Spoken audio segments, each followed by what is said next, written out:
Hey everyone! Today I have a tutorial video for you on the basic V-fold of pop-ups.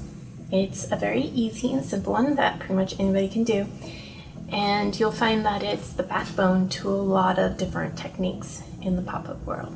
So if you like the video, thumbs up and subscribe, and also enjoy the video.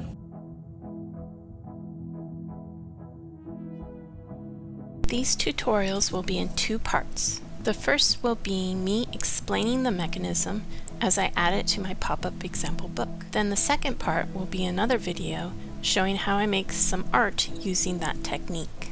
In today's video, I'll be sharing the basic V-fold with you. The V-fold lifts things up off the page in an arc movement.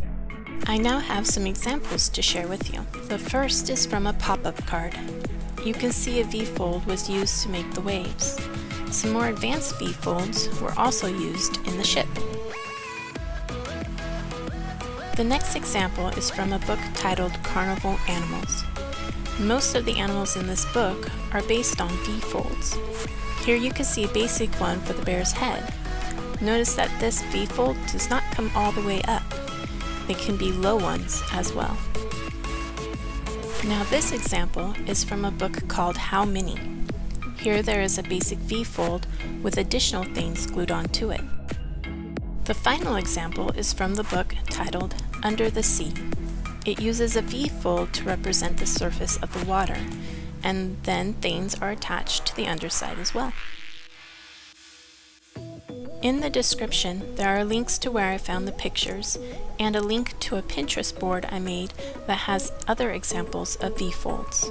The first page in my pop-up library is an index of the V-folds.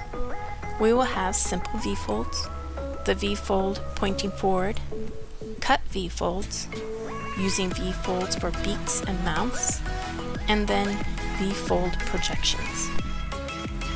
Alright, now for the examples. On the left, we have the simple V-fold.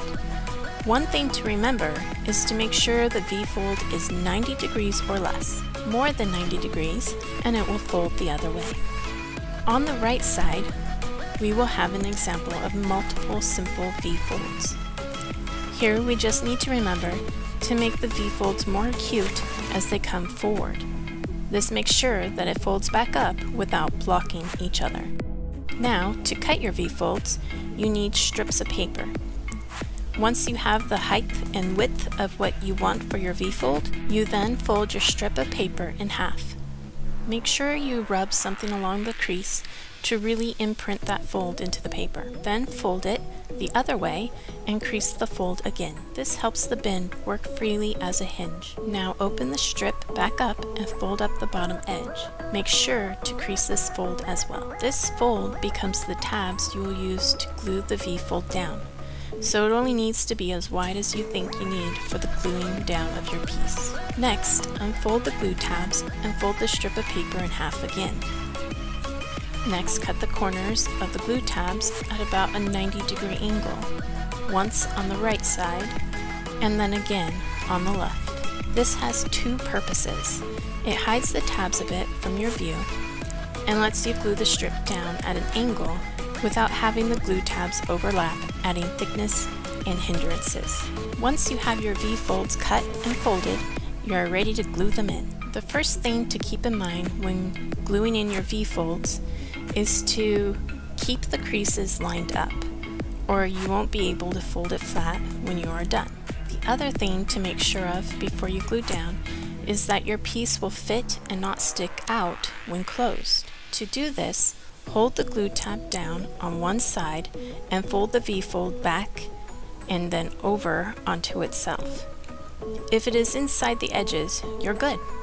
If not, just give it a trim and then test it once again. Also, make sure it's less than 90 degrees and then glue it down. The easiest way to glue it down and make sure each side is at a correct angle is to glue one side down, then fold the V-fold up like you did to check its size, add some glue to the tab, and then fold the base down onto the V-fold. Press to make sure the glue adheres to the paper. Then, open up, and voila! You have your first V-fold. Congratulations! Now remember, when you have more than one V-fold, make sure each V-fold, as it comes forward, is at a more acute angle than the one behind it. You see here, the one in front is more acute than the one in back. So when you close the piece, the V-fold will fold up at different angles, so it will close up easily and not get stuck. Again, more acute as you add to the front. And there you have it, a basic V-fold. What would be really cool is if in the comments you let me know if you're going to try this or not. So next week, I will share a process video of me making some art with just the simple V-fold. So I'll see you then. Bye!